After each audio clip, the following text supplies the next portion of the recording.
Tales in the Key of Terror. Then he saw a flicker of movement out of the corner of his eye. Assuming it to be a sign of some pending attack, he whirled around and unleashed a volley of bullets.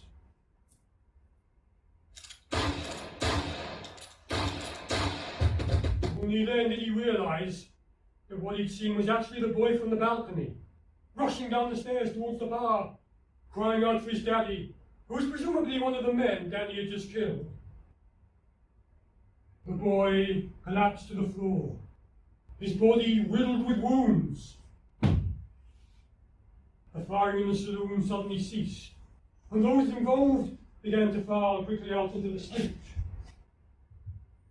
Nobody wanted to be around when the sheriff arrived. It was all very well for gamblers and outlaws to shoot each other, but when it led to the death of a small child, the town would demand the instigators were held to account.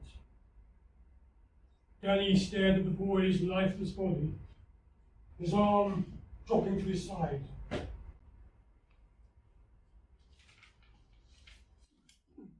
"What did you do that for?" demanded Texas Rex. For a moment, Danny was dumbstruck. When he finally found his voice, it was taut with emotion.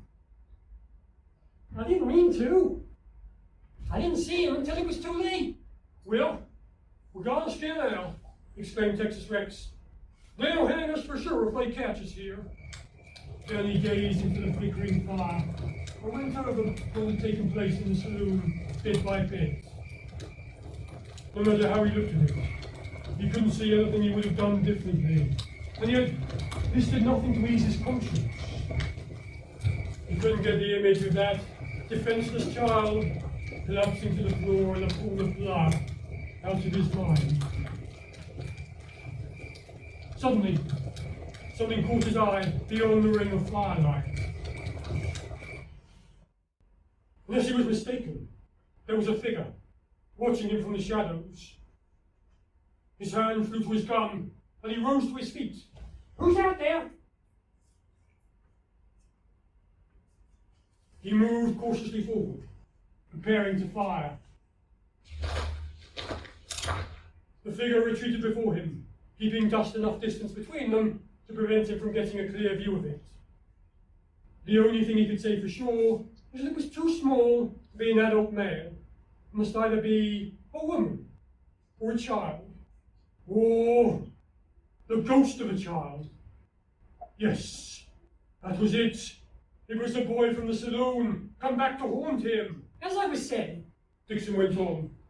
one of our cargo ships was supposed to dock at a processing station the day before yesterday with a consignment of iron ore. It never arrived. As far as we can tell, the ship powered down in the vicinity of Mars and is now adrift. All attempts to contact the crew have failed, and we can't gain remote access to the computer. Your job, if you choose to take it, is to head up there to find out what's happened." "There are theories?" Sam asked. Dixon shrugged.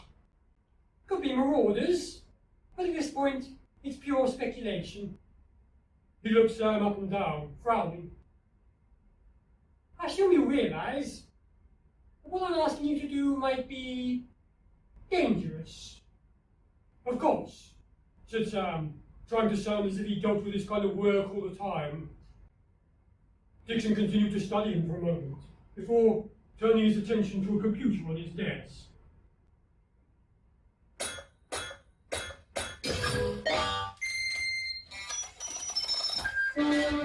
He touched the screen several times in quick succession, navigating his way through a menu system, and then angled it in Sam's direction. Sam leaned forward. It was displaying the technical readouts for the missing ship. Dixon gestured at the screen. "As you can see, the vessel in question is a Class 2 CMB.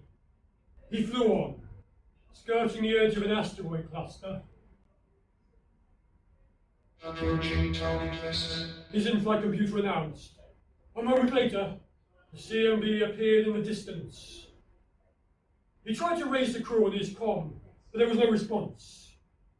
He gazed at the ship as it loomed out of the darkness ahead. The containment field looked to have been deactivated, as there was no cargo in the scoop. but he decided to give it a wide berth anyway. He circled around to the rear and headed for the cabin, which was cylindrical, with a single powerful booster. Taking another swig of whiskey, he switched the maneuvering thrusters, bringing his ship alongside the airlock.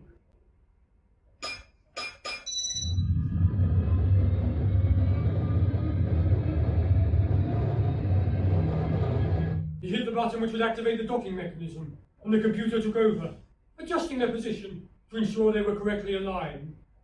There was a dull clunk as they latched on.